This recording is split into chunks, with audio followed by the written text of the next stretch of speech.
Hola a todos, vamos a empezar con ver un poco los conceptos básicos de la estrategia y hay que entender que la estrategia es un plan de acción para alcanzar los objetivos en presencia de incertidumbre. Ahorita vamos a ver esta parte de la incertidumbre. Entonces son todas aquellas tareas, son todas aquellas actividades, ¿sí?, que nosotros en un momento dado necesitamos realizar porque nos encontramos en incertidumbre. Expliquemos esa parte, miren. Nosotros podemos tener una planificación proyectiva.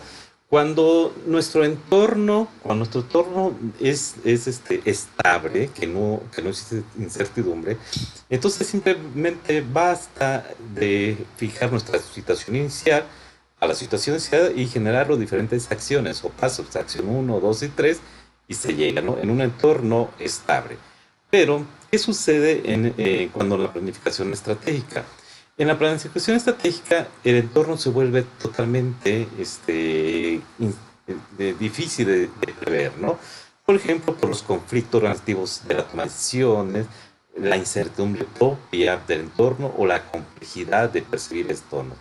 Entonces, como no hay un entorno estable, entonces tenemos que realizar pasos, tenemos que realizar acciones que nos puedan asegurar que se van a realizar por estos problemas del entorno. Si pueden ver ustedes, en una presión proyectiva en entornos totalmente estables, pues no hay o así, el camino más corto entre dos puntos de la línea recta. Si en este caso las estrategias, el camino es más largo, pero es la mejor manera si tenemos esa incertidumbre del entorno, ¿no? Y por ejemplo, incertidumbre del entorno, pues podemos hablar de nuevas competencias. Nosotros estamos en un mercado donde antes era el entorno estable, no había mucha competencia, pero al pasar de los años entran mucha competencia y el entorno se vuelve incertidumbre, ¿no? Otro ejemplo, por ejemplo, en las ciudades que se inundan, ya sea porque están en las costas en las costas de las playas, o porque llueve mucho, ¿sí? Y pues digamos que antes no se inundaba mi ciudad, pues porque no había mucha sobrepoblación, pero como hay sobrepoblación, con tantito que llueve, mi calle de mi negocio, pues se inunda, y pues eso también nos genera incertidumbre, y tenemos que generar acciones, estrategias para prevenir, ¿no? Y no solamente en cuestiones de ese entorno, sino también dentro de nuestras organizaciones, ¿no? Por ejemplo, si tenemos un sindicato muy combativo, pues obviamente sabemos y que ese sindicato busca cualquier pretexto para hacer huelga. Entonces también se vuelve un entorno inestable y por lo tanto tenemos que generar estrategias. Entonces las estrategias son esas acciones que, digamos, como es posible que se inunde, como es posible que como la competencia, ya hay mucha competencia, como es posible que haya una huelga, ¿sí?, o lo que sea. Entonces tenemos que generar esas acciones que nos ayude a solventar ese entorno tan cambiante, ¿no? Y aquí hay que tomar en cuenta esto. Si ustedes tienen un entorno estable, no es necesario generar estrategias, eso es importante, porque las estrategias es un camino mucho más largo y cuesta más caro. O sea, cuesta más caro aplicar estas tres acciones, estrategia, que aplicar estas tres acciones en un entorno estable. Entonces, si tienen entornos estables, no metan estrategias porque van a gastar más dinero de lo que es necesario, ¿no? Sí, se van a complicar un poco más la vida. Muy bien. Entonces, una vez, pues, si vemos que nuestro entorno es sumamente inestable, pues ya nos dimos cuenta que es necesario establecer estrategia. Entonces, entonces la estrategia que busca, ¿no? Primero busca un efecto sinérgico, es decir, que todas las acciones que hagamos, pues obviamente nos ayude a solventar ese entorno.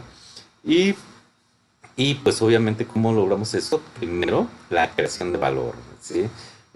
Acuérdense, bueno, no acuérdense, pues, sino todos los procesos, cada una parte del proceso para elaborar nuestro bien o para prestar nuestro servicio, pues debe generar valor, ¿no? Si no genera valor, pues obviamente no nos sirve de mucho. La generación valor, podemos entender la generación de valor como que la percepción del costo de un costo mayor a lo que es realmente, ¿no? Podemos una pluma, ¿no? Hay una pluma, hay plumas que cuestan 5 pesos y hay plumas que cuestan 5,000 pesos. Y obviamente una pluma de 5,000 pesos tiene más valor, o sea, tienen aquellos elementos, tienen aquellos características que, que identifica claramente que me da más de lo que estoy pagando, ¿no? ¿Por qué compraría una pluma de 5,000 pesos? Porque me da mucho más de lo que yo pagaría por una pluma de 3 pesos, ¿no? Y esa era la creación de valor. Desarrollo de adquisición, recursos y capacidades, eso también lo vamos a ver. Siempre las estrategias tienen que ver con los recursos. Ahorita lo vamos a ver un poco más adelante.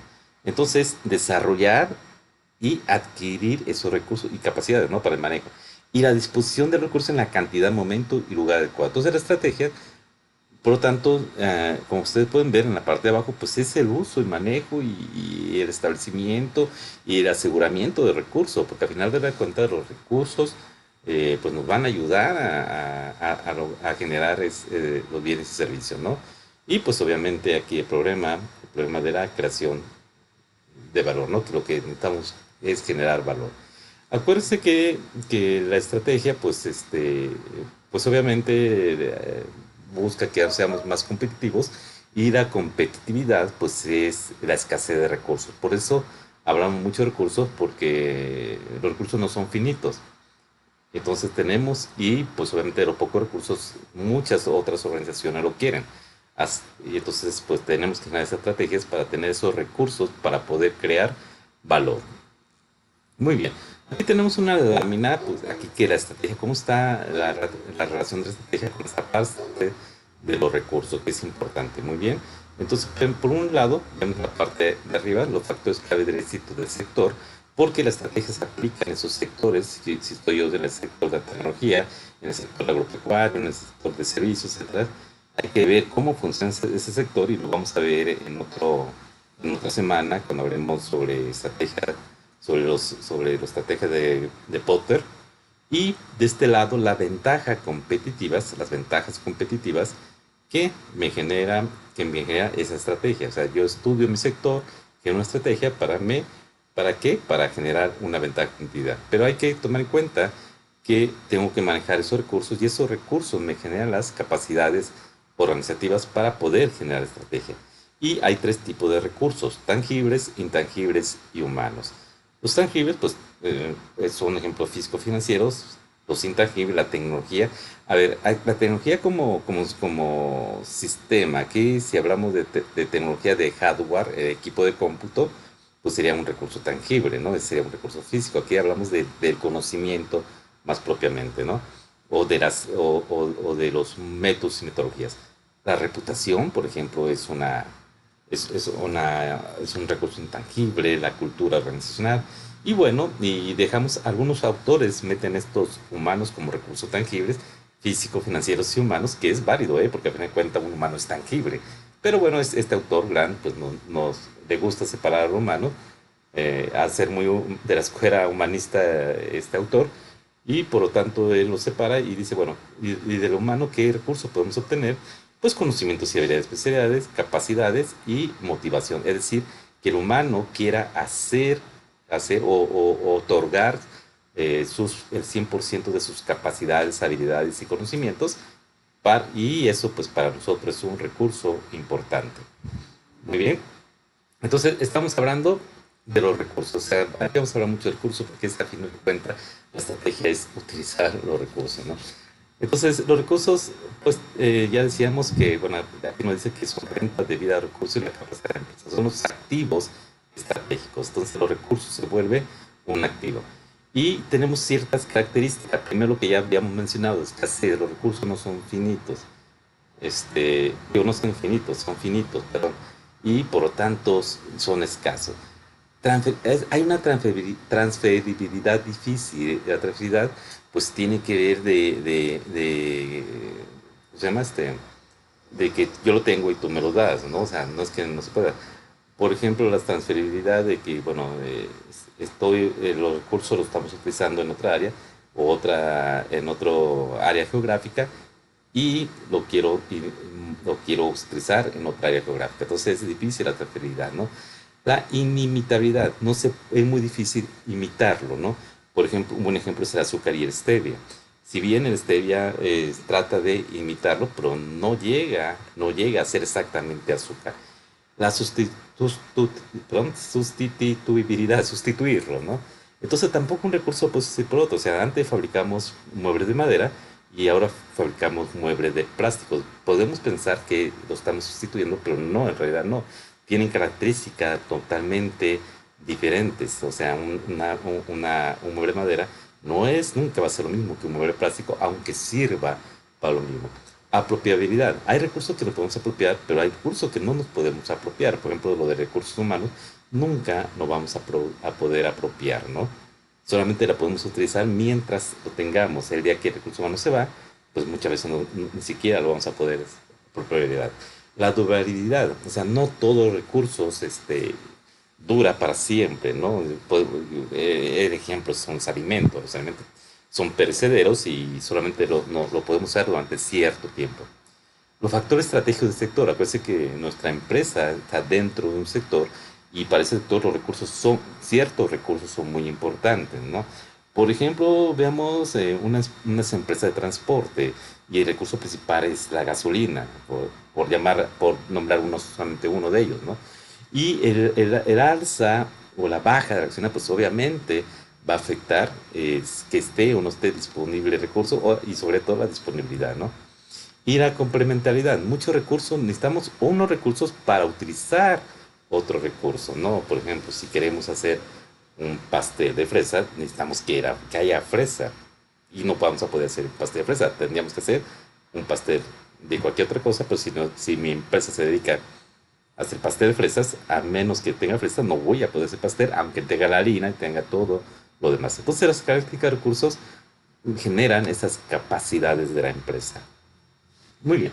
Entonces ya vamos pensando qué es eso, qué es una estrategia, y vamos a ver más o menos dos autores de cómo lo manejan, ¿no? Por ejemplo, el concepto de estrategia de Misber, que habla del plan, estrategia, patrón, posición, perspectiva. Bueno, un plan, cursos de acciones, ¿sí? Para enfrentar una situación, enfrentar el entorno inestable, ¿no? Entonces, a partir de un plan, de una situación, de un entorno inestable, de una situación inestable, pues generamos una estrategia, ¿no? Que son propuestas para superar al competidor. Aquí Misler menciona al competidor porque obviamente la estrategia es desde el punto de vista competitivo, o sea, generamos una estrategia para generar más venta, pero para generar más venta hay recursos limitados y obviamente también la limitación no están recursos, también los clientes, los consumidores hay un límite, o sea, no hay los suficientes clientes para todas las empresas. Entonces tenemos que al final de cuentas competir y a eso se le llama estrategia. Y luego dice Mismer, bueno, pero esos clientes tienen un patrón de comportamiento y hay que conocer el patrón de comportamiento de los clientes, de los consumidores, ¿sí? Del mercado, del patrón del mercado, para saber qué tipo de estrategia hay que utilizar. Y luego la posición, la ubicación de retorno de la organización, o sea, mi empresa está dentro de un entorno, dentro de un estado, dentro de una ciudad, dentro de un país y necesitamos conocer cómo funciona ese entorno y cómo yo estoy posicionado dentro de ese entorno, ¿no? Y por último, una perspectiva, forma particular de percibir al mundo, es decir, cómo mi empresa percibe o tiene esa perspectiva o cómo interpreta la realidad. Y de esa forma de cómo interpretamos la realidad en mi empresa, mi equipo directivo, pues obviamente vamos a generar un plan de acción. Y por último, tenemos la perspectiva de cuadro humano integral de Kaplan Norton, que en realidad no es un plan estratégico, sino es cómo mide las estrategias, ¿no? Lo que propone Kaplan Norton son indicadores o medición de estrategias, una metodología para medir la estrategia. Entonces dice Kaplan y Norton pues, que se tiene que medir con base a 4 perspectivas. Perspectiva de los accionistas, o sea, para ellos, de la gente de los dueños de la empresa, de la gente de los capitalistas que están metiendo el dinero en la empresa, que para ellos qué es importante o cómo ven que si está o no funciona la estrategia. Otra forma de medir estrategia es mediante medir los procesos externos, todo lo que sucede fuera de la empresa, y los procesos internos, todo lo que sucede dentro de la empresa, ¿no? Es decir, esto afecta al proceso y la capacidad afecta al proceso, ¿no? Capacidades externas tienen que ser tecnológicos y consultores, y la capacidad interna, la personal y el conocimiento propio de la gente que está en la empresa. Y por último, tenemos que medir la estrategia de la perspectiva del cliente, es decir, para ellos qué es importante de nuestros bienes y servicios. Ok, entonces este es un aspecto básico y la siguiente semana seguiremos hablando sobre estrategias.